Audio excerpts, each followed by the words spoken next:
সম্পূৰ্ণ সামৰিক মৰ্যাদাৰে শেষ কৃত্য সম্পন্ন হ'ল গোলকগঞ্জৰ উত্তৰ ৰায়পুৰ দ্বিতীয় খণ্ডৰ আলফ্ৰেড মঞ্জিল আহমেদৰ।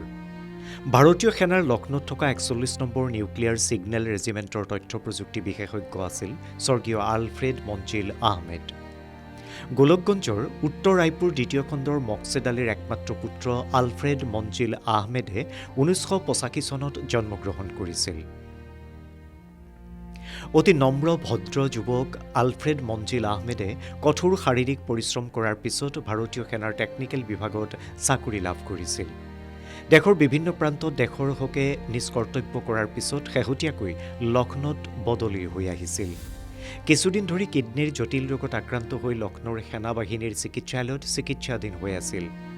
কিন্তু চলিত মাহৰ 4 ডিচেম্বৰ তাৰিখত নিশা 9 বজাত শেষ নিশ্বাস ত্যাগ কৰে আলফ্ৰেড মঞ্জিল আহমেদে। আলফ্ৰেড মঞ্জিল আহমেদৰ মৃত্যুৰ খবৰ পোৱা মাত্ৰকে পৰিয়ালৰ মাজত হাহাকাৰ পৰিস্থিতিৰ সৃষ্টি হয়। গোটেই ৰায়পুৰ অঞ্চলত শোকাকুল পৰিৱেশে বিৰাজ কৰে। তেখেতৰ ঘৰলৈ ৰাইজৰ ঢল বয়।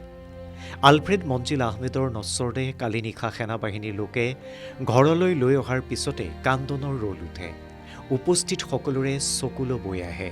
হাজাৰ হাজাৰ গুণমুগ্ধই শোভাযাত্ৰা কৰি নশ্বৰ দেহ আগবঢ়াই আনে। মৃত্যুৰ সময়ত পিতৃ মাতৃকে ধৰি পত্নী আৰু 2টি কণমানি পুত্ৰ আৰু কন্যা সন্তানক এৰি থৈ যায় আলফ্ৰেড মঞ্জিল আহমেদে। আজি সেনাবাহিনীৰ লোকে সম্পূৰ্ণ সামৰিক মৰ্যাদাৰে শ্ৰদ্ধাঞ্জলি জ্ঞাপন কৰাৰ পিছতে জানাজা সম্পন্ন হয়।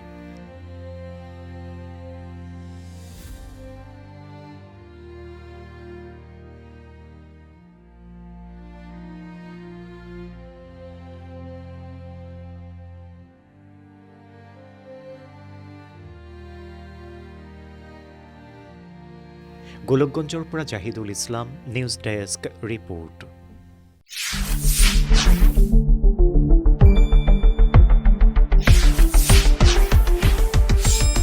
শুদ্ধ আৰু বিস্তৃত বাতৰিৰ বাবে চাই থাকক নিউজ ডেস্ক ৰিপৰ্ট।